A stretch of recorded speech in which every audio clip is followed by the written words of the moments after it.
Tax से जुड़े हर उलझनों को दूर करने के लिए लेकर हम हाजिर हैं आपका पसंदीदा शो टैक्स गुरु, जहां हम नियमों के दायरे में रहकर टैक्स बचाने के बेहतरीन तरीके आपको बताते हैं। नमस्कार, मैं हूं लक्ष्मण रॉय और आज हमारी इस कोशिश में हमारे साथ होंगी जाने माने टैक्स एक्सपर्ट गौरी चड्ढा। गौरी, आपका स्वागत हमारे शो में। और गौरी और हम मिलकर आपको कई सारी बारीक बातें बताने वाले हैं, तो अगले आधे घंटे तक कहीं जाइएगा नहीं, क्योंकि हम आपको बताएंगे कि अब तक आपने मुनाफे पर टैक्स देना तो सुना होगा, लेकिन क्या आपको पता है कि मुनाफा तो मुनाफा, घाटा हुआ तब भी आपको टैक्स देना पड़ेगा। जी हाँ, ये बात है क्रिप्टो का। इस पर बातचीत करें आगे शो में चल करके। साथ ही आपको ये भी बताएंगे कि अगर आप मोटा कैश बैंक से निकाल रहे हैं तो आपको बड़ा महंगा पड़ता है या फिर बड़ा महंगा पड़ेगा। एक सीमा से ज़्यादा टैक्स निकालने पर, कैश निकालने पर आपको टीडीएस देना पड़ता है। अभी टीडीएस के नियम क्या है, बारीकियां क्या है, ये बेहद ज़रूरी है आपके लिए जानना, ताकि कैश निकालना आपको महंगा ना पड़े। और एक और बात, आपने इनकम टैक्स रिटर्न फाइल कर दिया है लेकिन अब तक आपको रिफंड नहीं मिला है और रिफंड अनलॉक हो गया है या फिर कहीं लॉक हो गया, तो उसको अनलॉक कैसे करें, इस पर बातचीत करेंगे शो में आगे चल के। लेकिन सबसे बड़ी बात और सबसे दिलचस्प बात वो है क्रिप्टो करेंसी में ट्रेडिंग को लेकर, चाहे निवेश को लेकर के।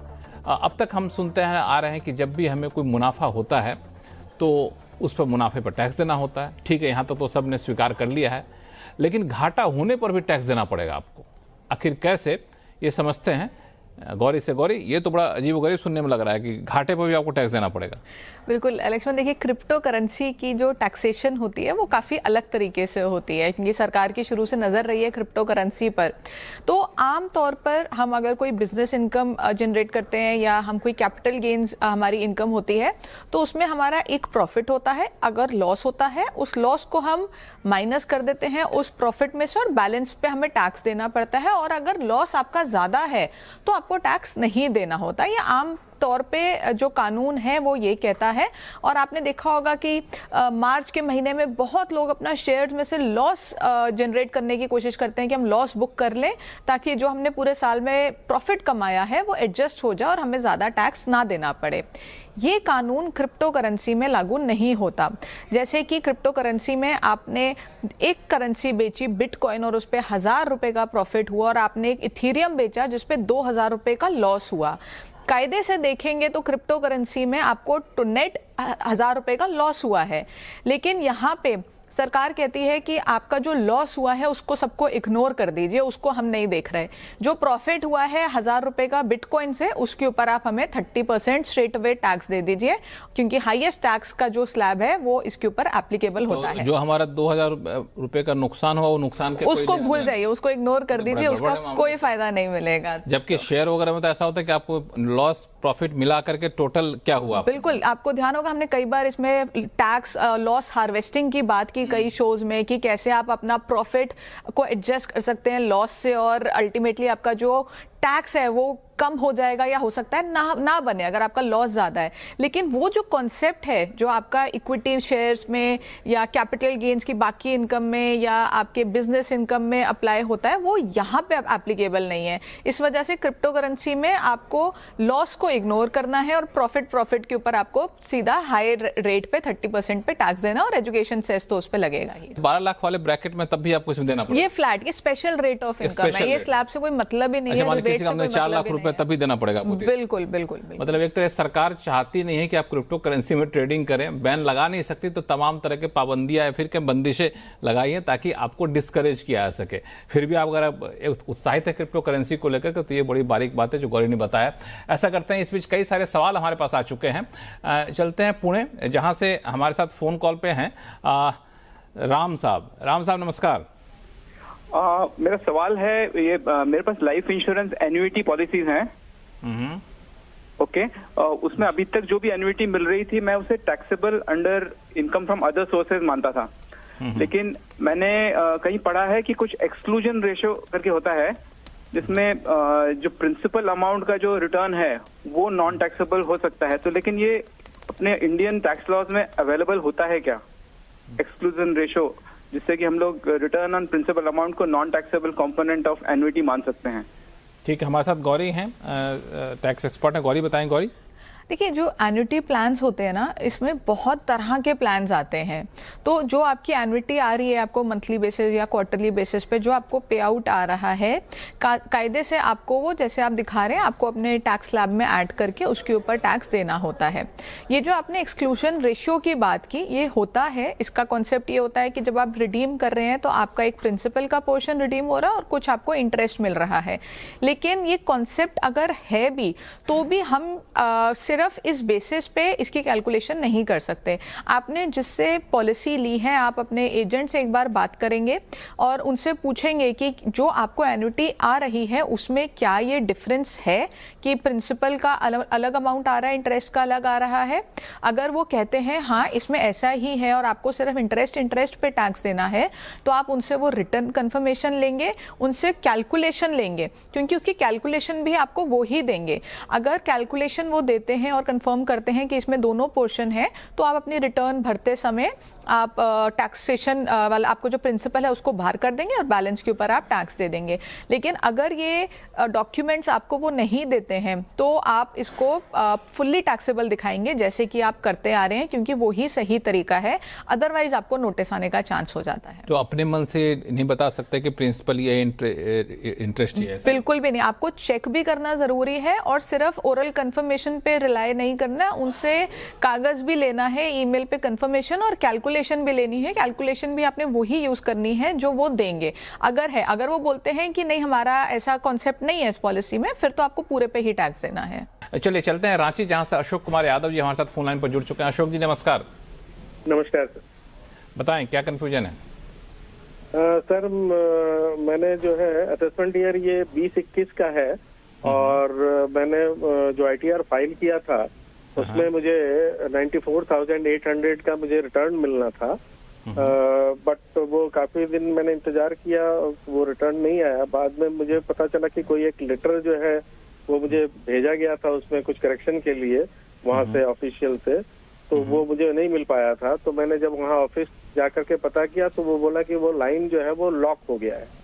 तो वो लॉक हो जाने के बाद जो है मैंने वहाँ के ऑफिसर से, सेक्शन ऑफिसर्स वगैरह से मिलकर के बात की, तो फिर ये हुआ कि आप एक कंडोनेशन जो है लेटर जो है वो आप दे दें और उसके बाद जो उसको अनलॉक किया जाएगा। तो मैंने principal commissioner of income tax को जो है एक चिट्ठी भी लगाई उसको लेकर के कि इसको अनलॉक किया जाए और उसको जो है मेरा रिटर्न के लिए उसको हमको फिर से करने के लिए दिया जाए।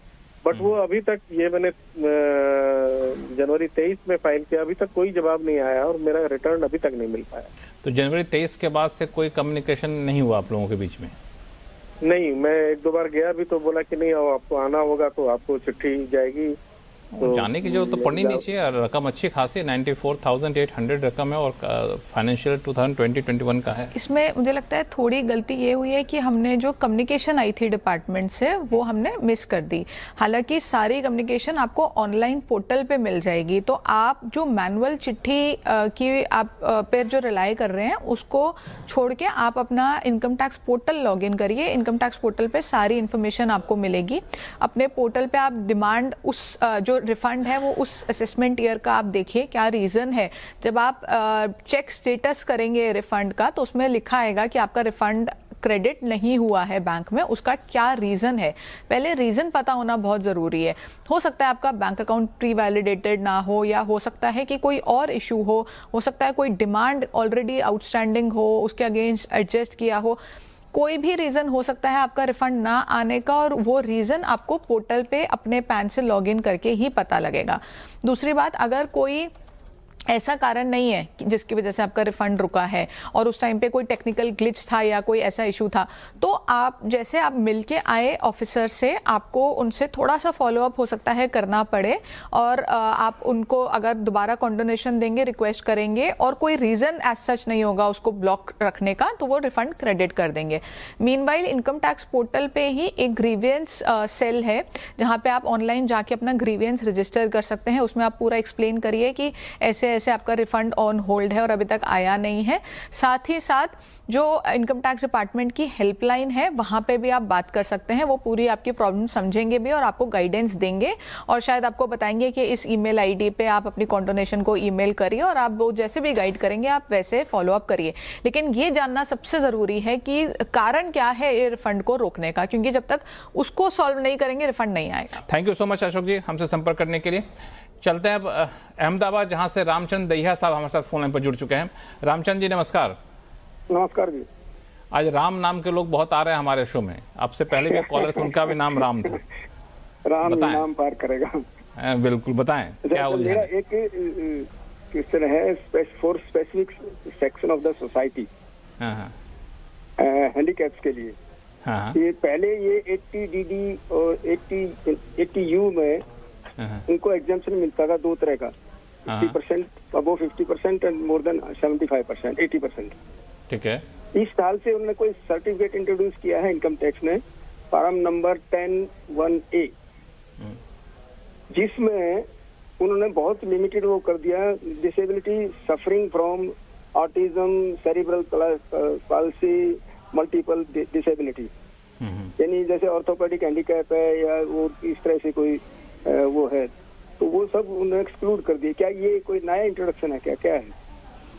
नहीं, देखिए जो सेक्शन 80U की डिडक्शन होती है वो पहले भी मिलती थी, अभी भी मिलती है। उसमें जो डिसेबिलिटीज़ लिस्ट की गई हैं उसमें कोई चेंज नहीं है, एक्सक्लूजन कुछ भी नहीं है। आप जो भी डिसेबिलिटी कैटेगरी में आप एग्जेम्पशन लेना चाहते हैं आप उसको अवेल कर सकते हैं। सिर्फ चेंज इस साल ये आया है कि क्योंकि सरकार ओल्ड रेजिम को उतना इम्पोर्टेंस नहीं दे रही है और ओल्ड रेजिम में लोग बहुत ज़्यादा फेक डिडक्शंस क्लेम करके टैक्स बचा रहे थे, इस वजह से बहुत सारे चीज़ें कंपलसरी कर दी हैं ओल्ड रिजीम में जो टैक्स भर रहे हैं उनके लिए, जिसमें अगर आप डिसेबिलिटी का सेक्शन आप क्लेम कर रहे हैं तो उसमें थोड़ी सी एक्स्ट्रा इन्फॉर्मेशन मांगी गई है।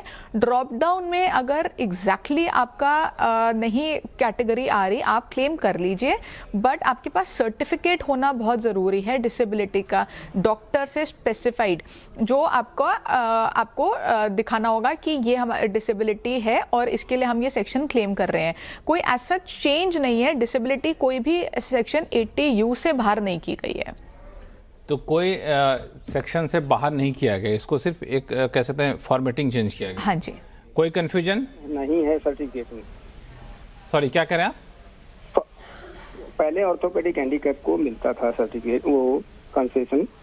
तो ये जो सर्टिफिकेट इन्होंने नया इंट्रोड्यूस किया है फॉर्म 10(1)A या IA जो भी व्हाटएवर इट इज, तो उसमें जो है प्रॉब्लम क्या आ रही है कि सिर्फ 3 ही डिसेबिलिटी इन्होंने मेंशन की है, cerebral palsy, autism and multiple disabilities. आपके पास डॉक्टर का सर्टिफिकेट है डिसेबिलिटी का? या डॉक्टर का सर्टिफिकेट है, वे बैक सिंस यानी 80s 90s एंड 2007 में भी दिया, वो भी दिया। तो आप अगर ड्रॉप, हाँ जी, फाइन उसमें जो ये भर रहे थे ना, IT रिटर्न भर रहे थे, उसमें वो सर्टिफिकेट का नंबर ये जो कुछ डाला, कोई उसने एक्सेप्ट नहीं किया, आगे खुला ही नहीं।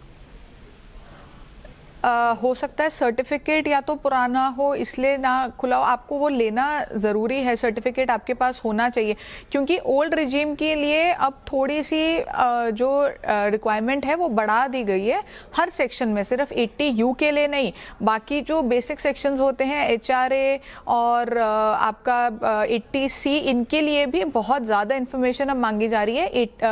अगर आप ओल्ड रिजीम में रिटर्न फाइल कर रहे हैं तो आप उसमें जितनी भी डिडक्शंस ले रहे हैं उसमें आपको ये एक चैलेंज आएगा। तो हर चीज का आपके पास रिसीट होनी चाहिए, एक्नॉलेजमेंट होनी चाहिए, प्रॉपर कागज होने चाहिए। चलते इसको देखिएगा दहिया साहब, एक और कोशिश करके, जैसा कि गौरी ने बताया है, फिर कोई कन्फ्यूजन होता है तो हम लोग इसको दूर करने की कोशिश करेंगे। फिलहाल वक्त है छोटे से ब्रेक का। ब्रेक के बाद बताएंगे कि अगर आप ज़्यादा मोटा कैश निकालते हैं बैंकों से आपको बड़ा महंगा पड़ेगा और इसके लिए TDS कटता है, उसके नियम क्या हैं, बारीकियाँ क्या हैं, वो आपको जानना बेहद ज़रूरी है। बताएंगे छोटे से ब्रेक के बाद। क्या था?